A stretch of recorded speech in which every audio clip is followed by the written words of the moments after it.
Greetings, ladies and gentlemen, and welcome to today's edition of Tales from Outer Space, where I take stories from across the internet and read them for your entertainment. This particular story is called Do Not Forgive Goes Against My Nature. However, written by, yep, that's my account, LOL. Humanity was exterminated. Grand Imperator Arcas made sure of that. He conquered their world and infected all humans with nanomachines that would broadcast their location if they strayed outwards into space. Yet, they still somehow managed to steal spaceships and escape their world en masse. Cargo carriers, patrol ships, even the Imperial Destroyer ones. Humanity was a species who was not only hard to make into slaves, they were always causing trouble. As such, Arcas did what he thought would put them and all other slave races in their place. He glassed their worlds, double-glassed Earth, spread diseases specifically engineered to kill humans onto worlds with large reported human activity, started smear campaigns on humans, and using the nanomachines on their signal, hunted down any humans and their friends who had avoided all other threats. In the end, as the last hideout of humanity was wiped out by laser, so did the last humans perish with it.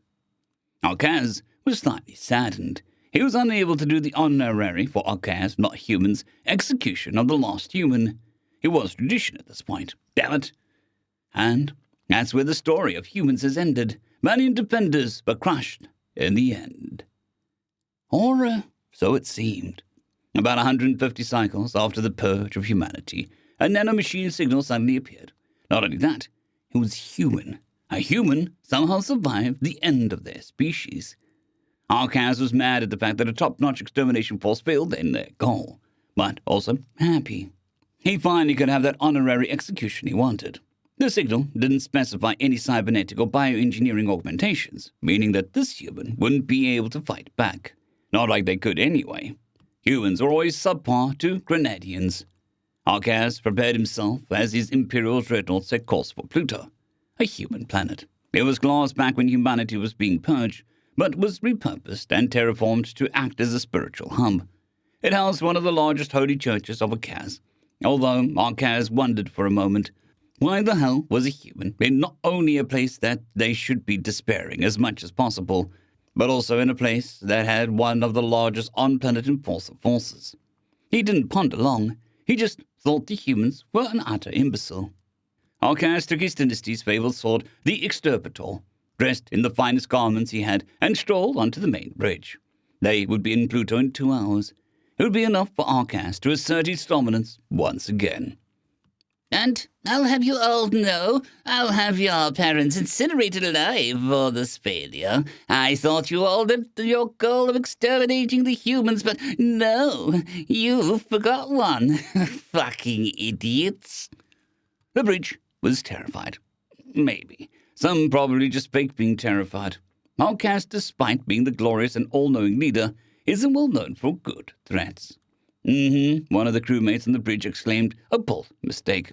Arcas proceeded to throw the Extirpator at the poor fellow, immediately vaporizing him entirely before it returned to Arcas. And yet, I feel nothing. Arcas laughed. If anyone disapproves again, I'll have your family down on your grandparents sent to the meat grinder. Speaking of which, send that fiend's entire bloodline to the meat grinder, Arcas added. Sir? His name was Invor, and he didn't have any fat. Another crewmate exclaimed before 2 being vaporized. Potato, just have the fiends who I just killed's family killed instead, Arcas said before turning to the bridge window. And the rest of the road to the planet was silent. The Imperial dreadnought arrived at Pluto. If the signal was correct, the human was currently right inside the Holy Church. Idiotic gods! How could they not see the human inside? I'll have their daughters ripped limb from limb for that. Add to the punishment list, Arcas shouted to the Lord Punishment Writer. As they descended down to the ground, Arcas and his guards could see why the gods probably didn't see the human. They were fucking ignorant pieces of shit. None of the guards even knew a human was here. Arcas had to contain himself to not just massacre every last one of them. He'd save that for later. Right now, the execution of humanity was about to happen. A coroner's note written for tomorrow. Humanity had only one end here: death. As the grand door of the church opened, something was wrong. This didn't look like a holy church of Archaeus at all. It was abandoned with pictures of some humans, walls to roof. The interior was difficult too. Columns put in different places, windows where there shouldn't be windows, and it seemed to be a little smaller too. How fucking dare this human desecrate this holy place like this? He'll cut his head off, even slower for that. And in the middle of the room, behind the altar, sat the human, before the organs. St. Peter's, one of the humanity's greatest temples. I've expected you, Archas, Grand Imperator of the Irici. The human started playing on the organs. No shit you did. Didn't see the giant ship in space? I know humans weren't even close to our level of vision, but but even a subpar being as you should have at least heard a damn thing, Archas said, offended. My mistake, then. I assumed that I'm who you were expecting? Yes, human. Your species was supposed to be dead, although it seems my extermination process missed something. That something being you. Archas answered, sounding really uninterested in the conversation. He wanted to execute this human already. Very well. I should introduce myself to your highness. I'm, in the simplest terms you could understand, a religious personnel in human form. Priest. Nice to know the human faith dies alongside the species, then. Archas smirked. Not only human, but a priest. Clearly, this execution would be remembered. You could say that, yes, sir. I am a priest, but considering everyone higher than me is, not here, I'm probably considered the highest rank in the current clergy. If that makes this conversation more interesting to you. Oh, yes, it does make it interesting. Fortunately, I do not need more information from you.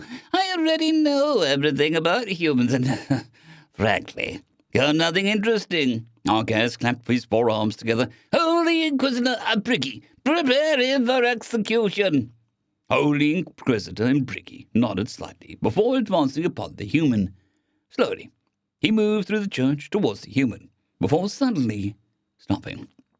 But to hold up, Briggy, we don't have time. Briggy seemed like he wanted to say something, but it was interrupted as he kneeled down and started vomiting some purple liquid from his mouth, before kneeling over and perishing. What the fuck? Archas muttered out as the guards got into a defensive posture. I thought that it didn't have to come to this. Humanity was prospering. They were happy, but then you came, like a scourge, and made them go silent. Even the young ones, the young ones, they didn't deserve it. None of them deserved it. The human turned. Then he cracked his knuckles. Get ready to receive some Holy Spirit. The guards opened fire, yet the human was one step ahead of them. In a split second, the altar in front of the human was sent high at speed towards the second Holy Inquisitor, killing him before he even grabbed his axe, his blood splattering the rest of the guards, including Archas. Kill him! Archas practically shouted. The guards aimed their rifles. Thou shalt not kill! All the guards suddenly aimed at each other and fired. Outside Archas, only 2 guards remained, out of the 30, including the Holy Inquisitors. Archas was suddenly feeling terror, or at least he thought so. He didn't feel terror before. He never was in a situation that warranted it, until now. One of the guards ran for the door. Coward! Shouted Archas. It didn't stop the guard, though. What stopped him was darkness. Darkness thick enough to block him from exiting.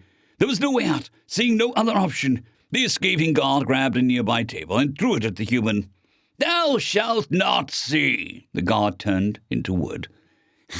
How is this happening? Archas shouted once again. Because you're a fucking awful lord, the remaining guard shouted. Thou shalt not take God's name in vain. The guard couldn't speak. He raised his shotgun. Click. Boom. The shotgun rang out. The guard killed himself. In the grand scheme of things, probably a good course of action. Now, it was just Archas and the human. We can talk one-on-one now. Silence! Archas swung the exterminator at the human and got him on the side. If it connected. Instead, the blade effortlessly passed through. Archas swung again, and again, and again. Nothing connected. The human waited till Archas stopped. Archas was tired of swinging. He dropped his blade before himself. The human kicked it away. It weighed a ton, yet the human just kicked it away.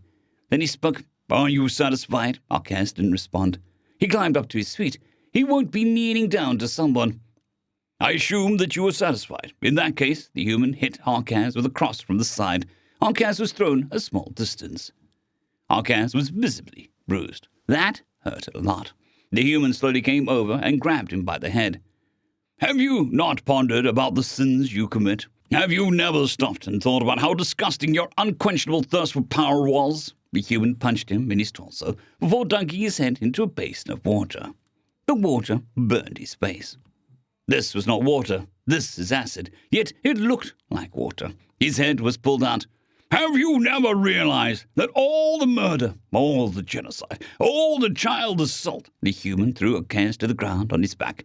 You're brainless, disgusting, abominable, inconsiderate fuck. This sound echoed through the church. Arcaz felt a downward stomp on his lower appendage. It broke. The pain was horrible. Arcaz let out a scream.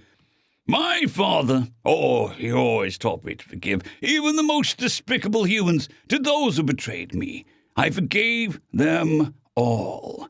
Yet your kind's crimes committed against my children cannot be forgiven. And thy punishment, Arcaz was picked up and thrown across the room, is death. Arcaz tried fighting back. He stood up and threw a cushion from the nearby bench at the human. It didn't do much. The human looked kind of puzzled. Then he moved over to the side and picked up a steel chair. Arcaz thought for a moment what he would do before he felt a pair impacting his skull. Disoriented, the human jumped from a nearby bench and delivered a flying punch, shipped express to Arcaz's shoulder. If you were merciful, if you were forgiving, if you had any good in you, you would have been blessed by the human companionship. You would have formed great friendships. You could be living a life of loved ruler. And after your death, you'd live eternally. Arcaz felt a human suddenly appear behind him as a portal appeared in front of him. Arcaz had his face forced through the opening, and what he saw surprised him to the very core. It was paradise. There was grand monuments, decorated with gold and riches. The rivers flowed with milk and honey. The flora and fauna was beautiful in every way. On the ground, Arcaz could see humans, aliens, and even some of these empire traitors that helped the humans. They were all happy, frolicking in fields, talking amongst themselves, eating grandiose foods. It was what everyone wanted. Arcaz was pulled back into the real world, only to feel a knee going into his stomach. Amazing, wasn't it? You won't be going there. We made sure of it. In fact, even the worst punishments we can currently offer are too cheap for people like you. Arcaz saw another portal in front of him, and he was forced to gain through it, this time fully. Yet the portal didn't close. What he saw was a realm made of fire and lava. He heard screams coming from every direction. Looking down, he saw beings burning in coffins, on fire, yet still alive. There were creatures from nightmares strewn everywhere. The heat was too much. Arcaz felt his entire being set on fire, like he had lava poured down his esophagus. Suddenly, a horned being appeared in front of him. Magnificent, isn't it? All of your brave people who died for you are burning in here, rotting forever, even as their skin is peeled and salt poured on top. Be aware, your punishment is worse. The being stabbed him in the torso with a pitchfork as he fell back through the portal into the unloving arms of the human. The human pulled the pitchfork out of Arcaz as he fell to his knees. The human knelt down. You know what? I feel like I forgot to introduce myself, the human exclaimed. My name is Yeshua, or as they commonly call me, Jesus.